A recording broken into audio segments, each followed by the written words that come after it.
Welcome to Never Shut Up. It's your boy Marcellus Wiley. Loving life because we are rolling through this thing right here. It's freezing out here in LA right now. It's 60 degrees. This is when LA shows its shit. We show out because y'all out there struggling during the winter. Not us over here, but I hear y'all through all that snow and cold and your breath showing to the world. Never shut up. Yep, we ain't gonna shut up because this is where we learn those life lessons through sports and entertainment. And we're gonna cover the media like the media covers everybody else. Ooh, I got a hate gene in me today. I wanna get at some cats, but I ain't gonna do it. I'm gonna be good. But let's talk about this situation right now with Mike Tomlin. And Mike Tomlin, Skip Bayless says, needs to take a break. Now, Skip Bayless was in chorus with Keyshawn and Richard Sherman, all saying maybe it's time for Tomlin to take a break. Well, let's listen to some sound of that.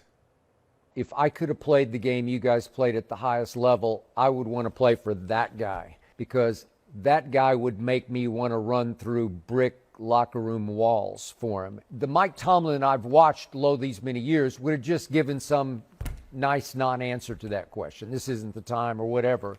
But it showed the depth of how this has worn on him because that was a hard grind that he went through this year because he knows he doesn't have a quarterback. And he tried to say some nice things about Mason Rudolph, how he competed and he made smart decisions. But it's Mason Rudolph, man. And you hung in there at 24-17 and you just knew inevitably that Buffalo was going to make one more play and you're going to go home a loser. And they did. And I think it just tore him up and he was in no mood to talk about the near future, but he'll do some exit interview with the media next day or two and it'll be great. He'll be right back on track. But I'm with you, Keyshawn, and both of you guys. It feels like it would be a good time for him to take a break. Okay. So, Mike Tomlin, the coach, 17 years, who's never had a losing season. Mike Tomlin, the coach who walked off, stomped off, whatever you want to say, when a reporter wanted to switch the conversation from the present to the future. What is your future? What's going to happen in your contract situation, Mike Tomlin? Well, let me just be Donald Downer, right? Mike Tomlin told his players during a team meeting that he plans to be the Pittsburgh Steelers coach next year. So, wait a minute. Mike Tomlin, who's been there forever, and all of a sudden stomps off, why was he so emotional? Why was he so perturbed in that moment if he's going to be the coach anyway? So something may have just happened between the end of that game and him declaring that from his team on Tuesday. Let's talk about that. You ungrateful sons of snitches trying to make Mike Tomlin feel the pressure of wanting to either move on, take a break, or dare I say retire. That's messed up. Why is that messed up? Because Mike Tomlin is obviously one of the best coaches we have. Beyond that, Mike Tomlin still has his fastball. What he doesn't have is a quarterback that has a fastball. So we have now lost sight, if you are in chorus with Skip Bayless and others saying, hey, Mike Tomlin, take a little break. Instead of reloading at the position you need most, how about you take a break? You imagine how these Pittsburgh Steelers would look if they didn't have Mike Tomlin? All right, let's just swap it out. Let's just do that, okay? Let's just exchange it right there. Let's change variables. All right, Mike Tomlin coaches and you give him a good quarterback. Okay, Mike Tomlin doesn't coach, you give him the same quarterback. Okay, Mike Tomlin doesn't coach, you give him a better quarterback. I only see one scenario where it's going to be the best. I see one scenario where it's going to work. It's Mike Tomlin. Mike Tomlin being there for that team. We have lost ourselves in this zero-sum equation of win it all or else sweeping changes. Now, if you were to remove Mike Tomlin, this team would lose its way, and I think that this culture right now, because I don't see someone replacing him. There's a lot of good free agents out there. Mike Vrabel comes to mind, former Pittsburgh Steeler. The thing about it is with Mike Vrabel that everyone is saying what got him out in Tennessee is that he didn't dot all the I's and cross all the T's when it came to relationships upstairs. Maybe there was a lack of respect for everyone around there. Maybe it was the fact that all he wanted to do was coach and didn't want to deal with all the extras. A lot of this could be conjecture, but the point is there won't be another professional football coach coming into Pittsburgh doing a better job than Mike Tomlin. You may say Jim Harbaugh. I just don't think Jim Harbaugh going to go there. I just don't see that right now. Everybody else, I think, is under Mike Tomlin, including Bill Belichick, who is the greatest coach of all time. But that doesn't mean that time is the present time right now. So the emotional content of Mike Tomlin walking off, why would he do that? Why would he cause a scene when he know he's just going to go back to status quo being the coach? I think it was for real because he was contemplating his own death. I think Mike Tomlin was sitting there thinking about, maybe they right. I think Mike Tomlin was sitting there saying, how dare they even challenge me in this moment? And you know, when people come at you and people try to say something about you, as much as you put up the fight, as much as you may win that public conversation, privately, you still wrestle with those same words, right? You go on social media and you scroll and somebody say something crazy. You wrestle with that. Even though you may win that wrestling match, you still wrestle with that. I think Mike Tomlin, because of the enormity of all this conversation, was wrestling with it and just didn't want to have to deal with it in that moment. You just lost, playoffs over, season over, and somebody talking about what's next. You talking about what's now, what you feeling right now. So, like, it's crazy. When I was, all the transitions I've made, like major transitions, leaving shows or leaving networks or leaving home, it's always you thinking about what happens if. You know, you always ask that question. What happens if it's better on the other side? Like, everybody always thinks since you got a fresh job that it can't get better. Like, the NFL was amazing to me, and it's sick. Like, come on, being in the NFL is the best. The only thing that rivals it, that's better than it, is being a part of the NFL, not getting hit, having shows, being on TV, having a persona, making a living, and you ain't dealing with that. I give you an example. Last night I saw Max Crosby. We chopped it up for a while. We got the same agent, and we just know each other, DN on DN love. I got salute for that dude, right? And we were talking, and the craziest thing is I kept hearing injury, working out, surgery. Injury, working out, surgery. Like, that's been his off seasons. He got to have surgery today, as a matter of fact. Point being, it hurts. Football hurts every day in every way. So when you get an opportunity to move on from that, a lot of people are looking at you like, oh, where else you going to go? I remember all my teammates saying, where else you going to do, Wiley, that's better than this? You better not retire. You better stay up in here. I think I found something. You know what I mean? So the point is, with you, Mike Tomlin, he's wrestling with that as well. You know Mike Tomlin could take anybody's announcing job right there like that. But he's wrestling with that. You know Mike Tomlin could just sit there and say, man, let me just do a coaching podcast. You know Mike Tomlin say, let me just sit on my butt and just collect and just chill out. He can do all those things. But what we witnessed him walking off from is that question that made him address those in his own head.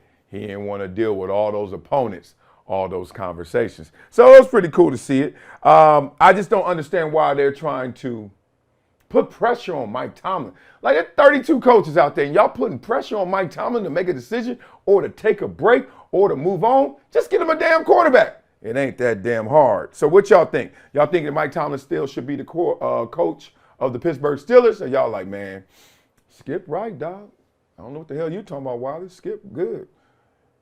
You ever been in that position where people thought, oh, man, it's time for you to move on? And you thought about it, too.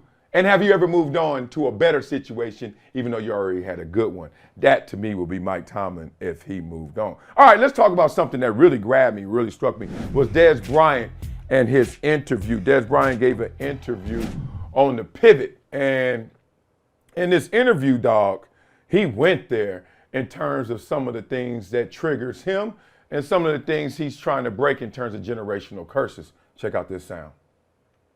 Let me read something. It's been on my phone for about, since I met y'all, it's probably like 6 years. It say, break generational curses.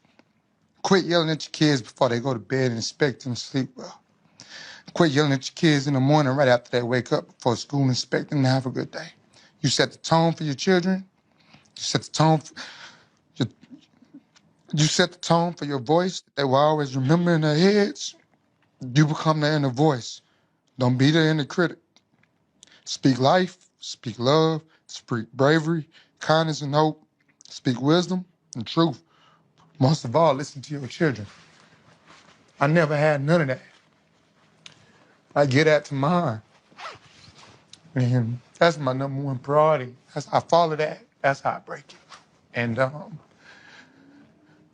so when I do it, I live it. I live it. Lord. Here we go. Let's talk. So much of your identity you think is your own choice, your own volition, right? Like I wanted to be an artist. I wanted to be a football player. Whatever you want to do. We all want to own our own identity, even though we know it's really a formation of a lot of other variables and things, right? Your parenting, your environment, your peer group, etc. All these things contributed for you to become who you are. But you also have a nature that was not influenced by your nurture. Okay, I'll give you that. But what about this conversation right here? Because Dez Bryant took me there. In sociology, they talk about a thing called definition of others. All right, so you get defined, you think, by your own pure definition. Oh, this is what I intend to be. This is who I am. But you also get defined what others are and what you are not. It's called definition of others. So, who am I? I guess I'm a nice guy. I'm a nerd around mean guys who aren't that smart and don't care about school. You get it? Who am I? I'm tall around a lot of short people, right? And then you all of a sudden get a generalization, which is you're just generally assumed to be. A lot of people that I grew up with, if they don't come home with you, they generally just think everything at home was hokey-dory because you turned out hokey-dory. And I'm like, nah, dog. Some of the stuff that I went through is why I'm this way, hokey-dory. A lot of my positivity actually comes from my negative upbringing, like the negative parts, not in general, specifically. Specifically what Dez Bryant was talking about. I used to hate when my mom especially would just yell at me. And I was like, wait a minute, why are you yelling? I hear what you're saying. And you don't get my attention by yelling. You actually are making me tune you out. The volume's getting lower because you keep yelling. I'm in here trying to parse these words. I'm in here trying to get these lessons and learn from you, mama. But you keep yelling at me. And as now I say, I didn't say at the time, the louder you are, the less you're saying, right? And it just felt that way. People always, then you start walking around, and it's crazy because you go to school, and all your homegirls, and then you go to the store, and all the people there, and you walk down the street, and you see people yelling. You ain't got a lot of respect for them. Then you go home, and then you're getting yelled at. And I used to get yelled at for nothing. I'm talking about nothing. But it was something to my mom. One, she was trying to keep her son from being like her brothers. 2 of them murdered. 1 of them committed suicide. So she thought she had to be the ultimate, like the hyper disciplinarian, like next level uber disciplinarian. And I was like, Mama, I ain't that bad a kid. I just like to play with a little fire here. That's it. A little pyro. Every now and then I'll steal a t-shirt or the Snickers. But other than that, Mom, I'm a good little boy. I ain't tripping. I ain't ditch. I didn't ditch one day of school ever. Ever. I thought that was the dumbest thing ever. And my friends used to laugh at me and get mad at me because I wouldn't go with them. I was like, dog, you a punk. I was like, yeah, all right. Well, I'm not going to an empty mall, fool. You go to the empty mall and just walk around and say, yeah, I'm cool because I'm missing school and I ain't got no money to buy anything, but this mall is empty and this is fresh. I was like, man, you stupid. And they used to laugh and try to clown me. My mom didn't have to worry like she did, but it turned me into this. But I remember those nights like Dez Bryant talking about, those nights where you're just like, oh, you know, Mama, be quiet, I'm trying to sleep. Or Mama, I ain't do it. Why are you yelling at me? But she was trying to keep me from something, and she was dealing with her own issues, right? Being told at 17 and 19 that you ain't gonna be shit because you got 2 kids. So she tried to drink her way through some of this stuff. She tried to make sure that I did everything perfectly. And I used to hate it. Oh, y'all understand. Me and my mama used to talk to each other. And I never got out of line because 1, my mama was 6'1", 250. But 2, she was my mama. I never disrespected her, but I would challenge her. I'd be like, Mama, if I can say a word, please, ma'am. Like looking up like this. I don't think that was right. And my mom, whoa. Meanwhile, my dad just sitting there like, man, I ain't getting into that. I already got to deal with her. I ain't dealing with your problems and my problems with her. I'm good. So when Dez said that, it just took me to where I am right now, and it takes me to where I've been for a while. Like, I didn't have that, so I have to give that, right? Because golly, I was sitting there like a little itty bitty, like, damn, just get what I'm saying, mama, it ain't that hard. But now I'm a little scared because my kids, my 3-year-old especially, she's daring. She don't even listen to me half the time. She's like, now she's a good girl, thank God, so we're doing it the right way. She's pulling in the same direction, but it ain't because me leading. She just don't care. She's just gangster. I was like, whoa, this little girl, stubborn to a fault. The other one's fine, but I don't spank. So I'm like, damn, I don't yell. And I'm like, damn. I'm like, is this gonna come back to haunt me? So I got a little bit of like anxiety and fear, like all this listen and let's go into it emotionally and be empathetic and understand and meet them where they are. Like sometimes I'm thinking doing it by the book might end up coming back to haunt me. You ever feel that same way? So I'm like, damn. I'm like, sometimes I do need to get out of line. Like my mama just kicked him. You can't kick a kid now. I got kicked. Turned out all right. You know what I'm saying? Just whop him with a whip.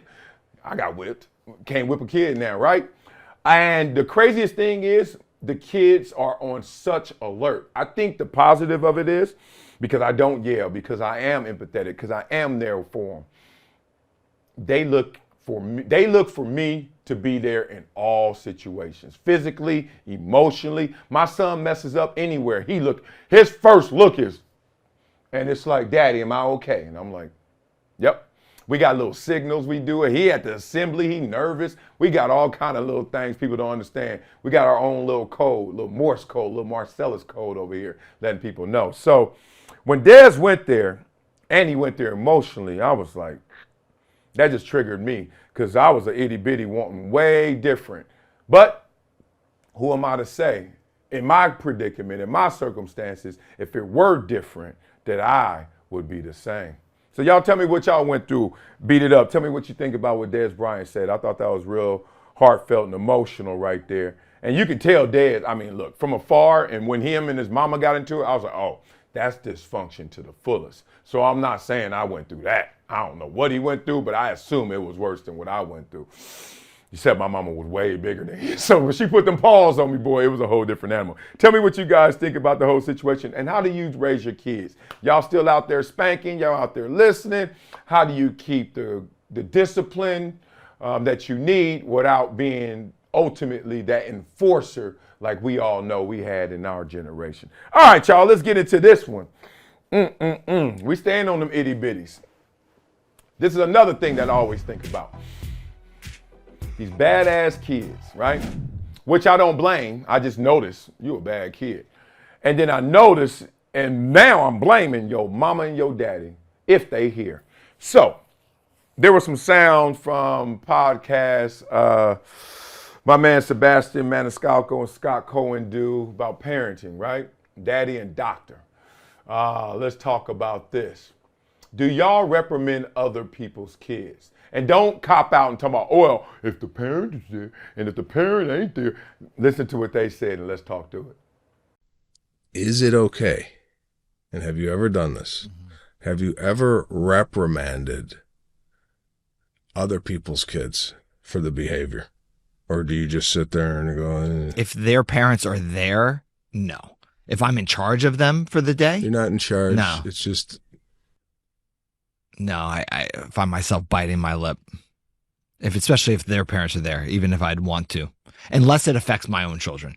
So if they're doing some behavior that is negative, then you intervene. No, we don't talk like that to each other. We don't. So if I can do it in a way that encompasses everybody, but I don't know that I've singled out that child if I'm not in charge with them. It's a hard place to be in. You know, there's always a kid that's being rambunctious and out of line. And I'm always the person that wants to dive in on that situation. You ever turn it around? You ever say to Serafina, see how that child's acting? We don't act like that. Get in the car. It's a good lesson. I said, you see how they acted? Right. Yeah. We don't do that in our family. Right. Because you look like a fucking idiot. And then she's like, $1.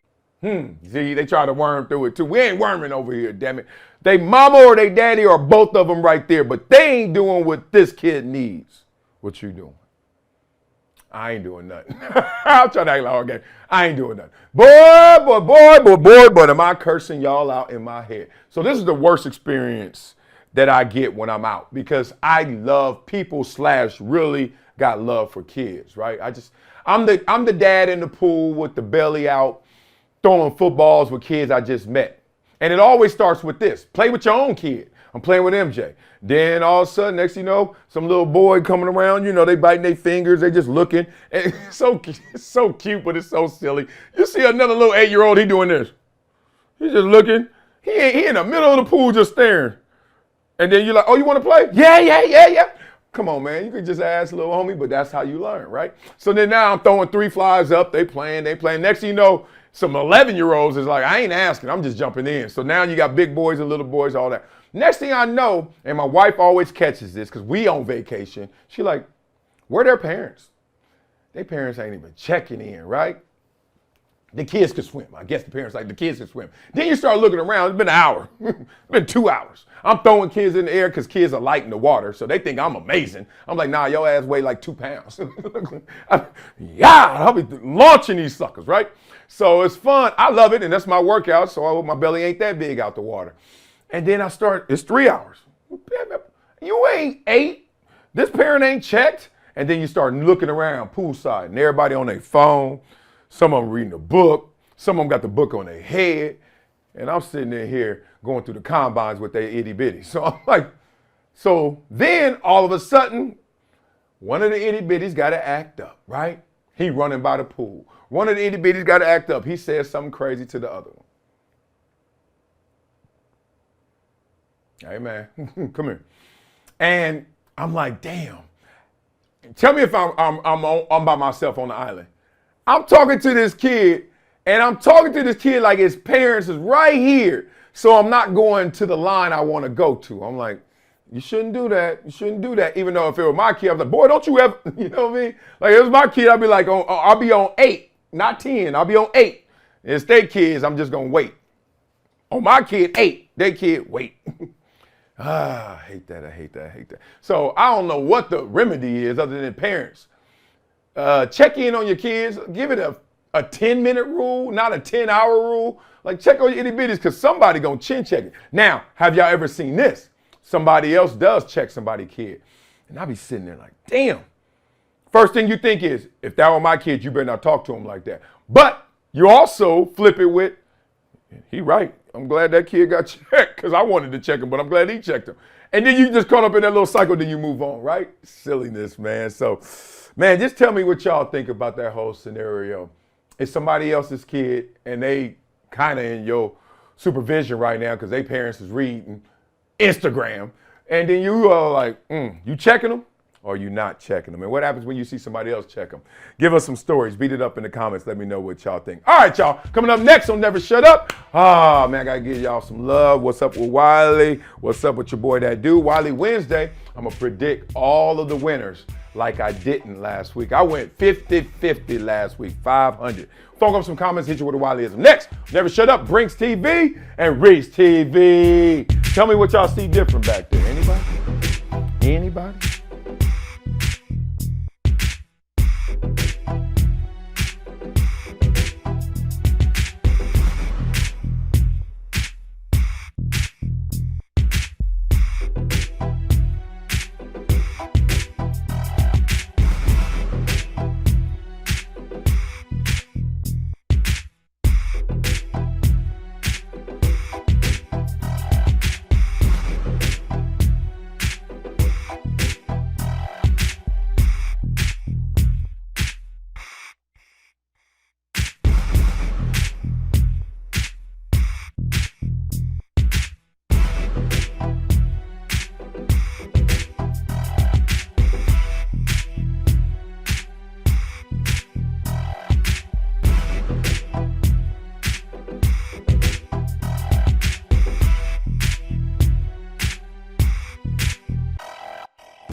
Welcome back to Never Shut Up. It's your boy, Marcellus Wiley. Got love for you guys as you got love for Brinks TV. Y'all better go log on. Get you 1,000 free Brinks bucks right now. Also, it's Wiley Wins'day. That's why I'm wearing this white hoodie. I still haven't watched it all season long. That's why I'm winning so much money, because I'm over here trying to be superstitious, even though in real life I'm not. But you got to go to Wileyism.com, bet US, 125% sign-up bonus. If you go in right now, it's playoff football, so y'all already know we got to chop this up. Let's get into that right now. Houston, Texas versus Baltimore Ravens. Since I'm rooting for the Ravens, and since I think the Ravens are the best team in football, I'm scared to pick them. I can't lie. God dang. Woo! Houston surprised everybody. They surprised themselves. Stop. 45 points, they surprised themselves. No more surprises. Baltimore going to win that game. Come on, y'all. Green Bay versus San Francisco. This feel like the damn Baltimore, Texas game. I ain't going to lie. Green Bay surprised everybody. Ain't no way San Francisco going to lose this game, right? Don't tell me that. San Francisco wins. Tampa Bay versus Detroit. I'm saying Tampa Bay. Y'all saying Tampa Bay? I think Tampa Bay going to beat Detroit. Baker Mayfield on them smelling salts right now. It's going to be a problem. Kansas City Chiefs versus Buffalo Bills.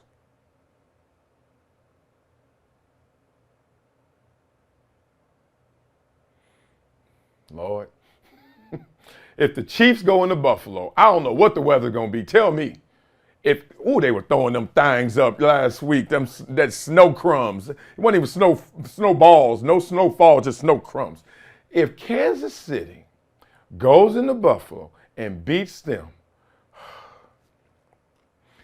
it ain't gonna be fun being Josh Allen and the Buffalo Bills. It won't be fun. They ain't gonna do that. Like Patrick Mahomes, this ain't no GOAT indicator. Oh, you can't go on a road and win one. I think Buffalo's better than Kansas City, so I say Buffalo wins. All right, that's it. That was quick. That was easy. Go to WileyWins.com and go against me. Good luck to you. I'll hook you up. 125% sign-up bonus. All right, what's up with that dude? I got a quick one. Yesterday, a little tear-jerker. Went to the Clipper game. They played OKC, SGA in the building, balling out of control. Paul George. Paul George was like, because people were in there clowning, talking about, oh, can we get SGA back for Paul George? Paul George took over that game. But I had a little tear, a little thug tear right here because my daughter was with me. So we sat there and watched the team play. And just like, that was a moment for me. Man, I went to, how many Clipper games I grew up going to? 0. How many Raider games did I grow up going to? 0. How many Rams games did I grow up going to? 1. You thought I was going to say 0, damn it. I went to 1 Rams game, and that was the same day we went to Disneyland. Yeah, I still can't say Disneyland. I always say it with a Z. Disneyland. And then we went to the game in the morning and then Disneyland in the afternoon, evening. Now, for us to have not much money, I think we should have, I don't know about that combo. Maybe it was on the back of them soda cans. Go to the Rams game and go to Disneyland for 2 for 1 or something like that. Because I was like, Daddy, why you cut up half the day? We could have went all the way to Disneyland, right? I don't see no Rams, they on TV. Disneyland ain't on TV. Anyway, I remember that day. That was the only time I ever went to a pro game growing up. Wow. No Laker games. Come on, Laker games, shit. Bankrupt. How you go bankrupt on welfare if you go to Laker games? So it was good to just sit there with my itty bitty and just be like, yeah, we had a game together. Something I ain't do. All right. Love for her. Love for my DJ Monkey Monk. All right, let's funk up some comments. Yeah. Why are you so corny, Wiley? Because I had it hard growing up, damn it. All right, Cowboys. Sorry, Wiley, but bullshit. We're not talking about 1 year. 3. Count them. 3. 12 and 5 years and 3 collapses in the playoffs. What are we supposed to go for? 4-pack? You're damn right.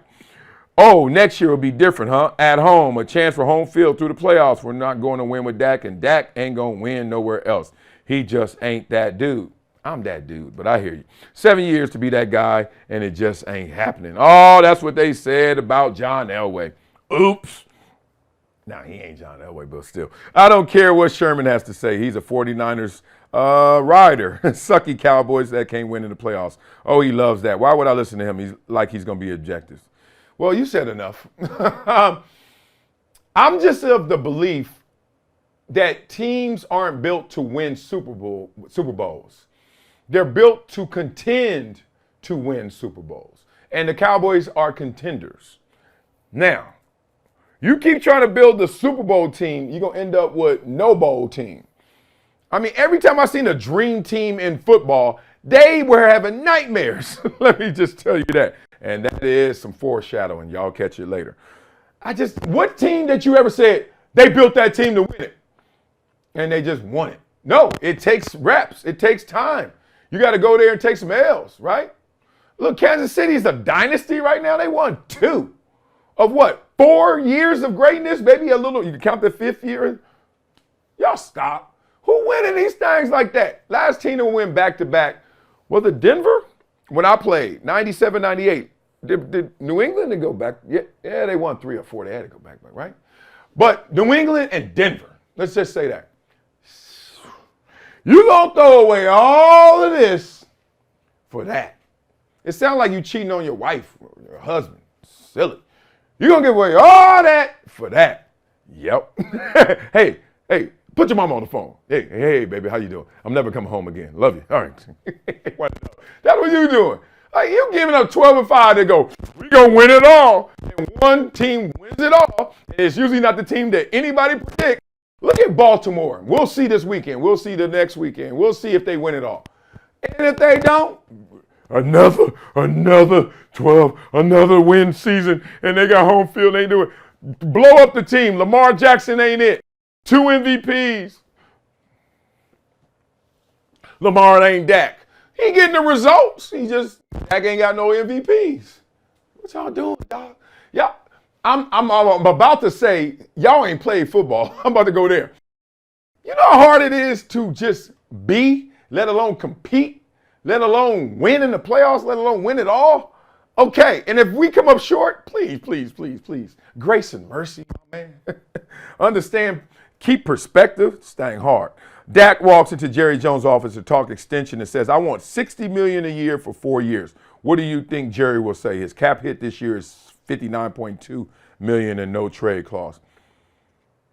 I don't think Jerry gives him an extension. I think if he would have won, he gets an extension. I think Jerry like, now, shoot, I'm stuck with you. Hey, this is do or die. Do you. Peace out. Jerry was quivering. He had that lip. He had that Denzel Glory look. Nah, man. The Cowboys hit their peak this year with McCarthy. They need a coach to push them to the next level. Nobody saw that game and was convinced that the Cowboys were ready for that game. We've seen this mental breakdown in 4 consecutive years. I thought it was 3. Now it's 4. Example, Mark Jackson was a really good coach for the Warriors, but Steve Kerr took him to the next level. That's like saying Tony Dungy was a really good coach, but then, oh, man, what's my boy? Man, John Gruden took him to the next level. Then Tony Dungy wins somewhere else. It's like, I can get you ready. That's like somebody saying, oh, man, Marcellus was a good daddy to MJ, but somebody else got him if he goes to college. Somebody else got him there, his senior year high school coach. Oh, I've been building this dude up all that time. What you talking about? You took what I did and just put a cherry on top and said, I made a cake. I made that cake. MJ made that cake. You just put the cherry on it, homie. Better stop playing. Why would McCarthy be back? He flopped. Jerry Jones' ego is to the point where he doesn't want a coach whose stardom is bigger than the star or him, and all he wants all the credit. Well, y'all eat. Oh, I know Jerry Jones. He ain't like that. He don't want all the credit. He want all the shine. It's a difference. He just want to talk. He just want to be in front of people for football reasons and things he owns. If you own something, would you like to speak on it?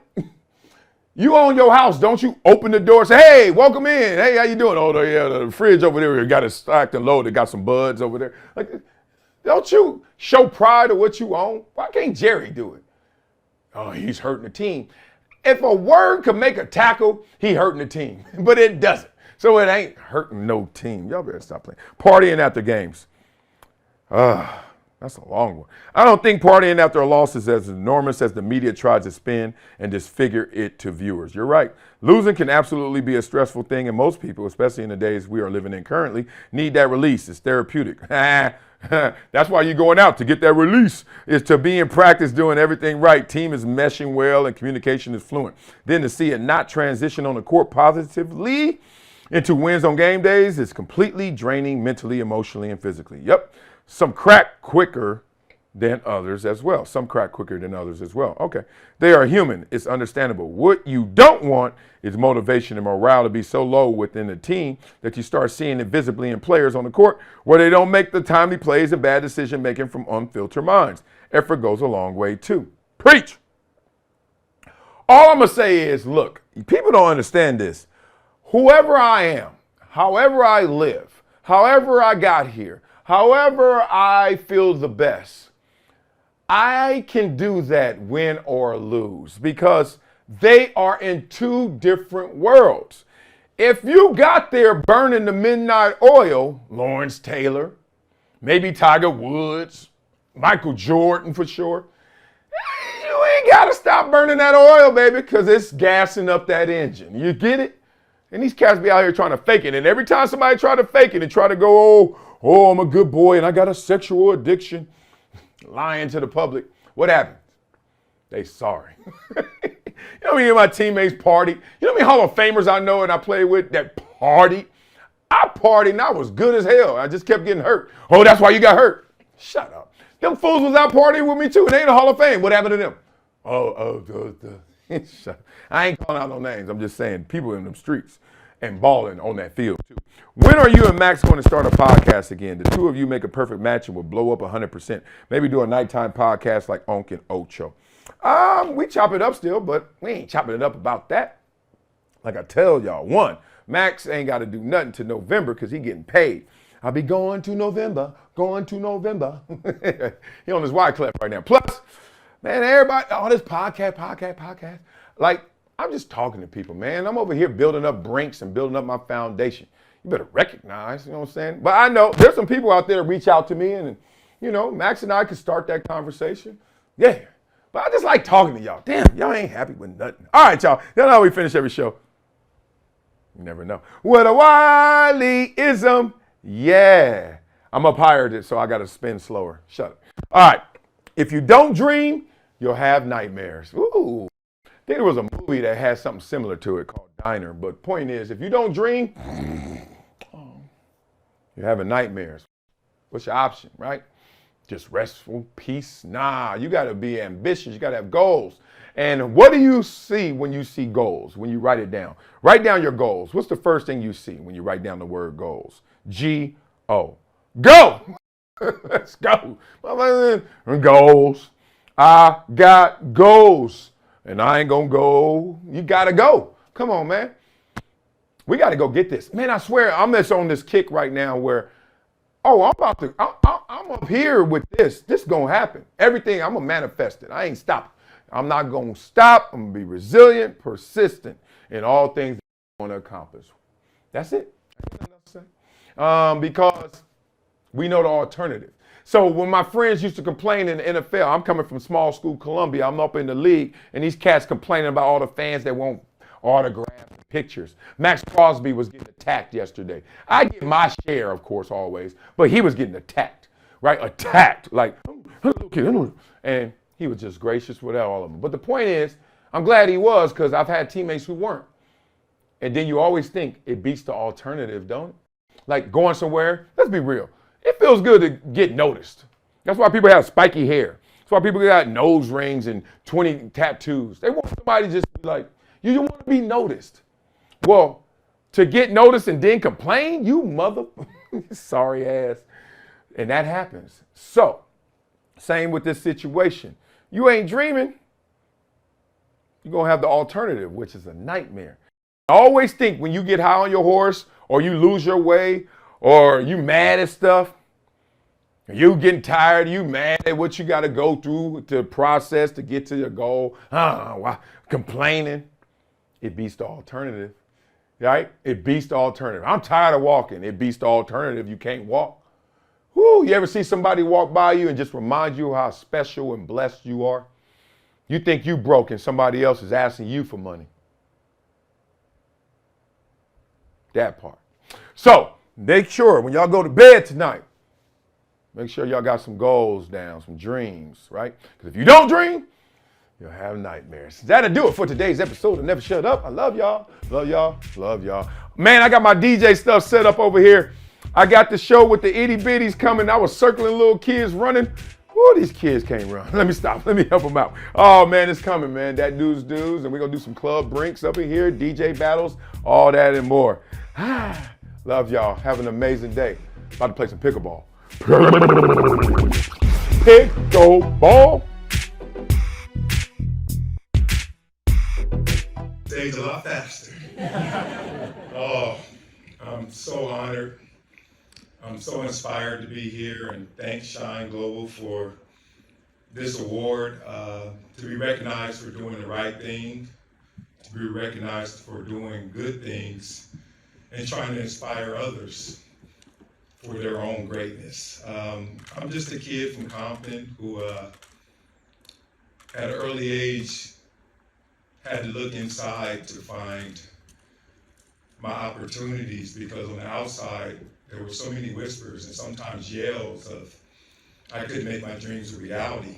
And thought that was very unfortunate, but I was thankful that I never internalized that chorus that was around me. I was a kid that understood that you had to be greater than your greatest excuse. And I had a lot of excuses. I had a lot of reasons to have self-doubt.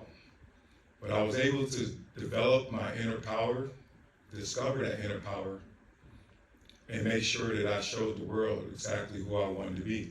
And it was really simple for me. It was to make my dreams a reality. There was nothing more to it. And as I now stand here, just a few miles from where I grew up, where that adversity still is strong, and as we see through these movies, that it's worldwide, not just in our locale.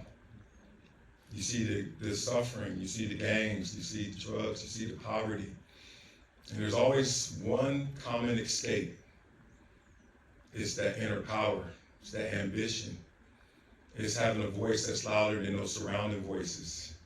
And I'm on a mission, a global mission, to make sure that that inner power inspires all to not only give, but to receive the blessings that come from giving.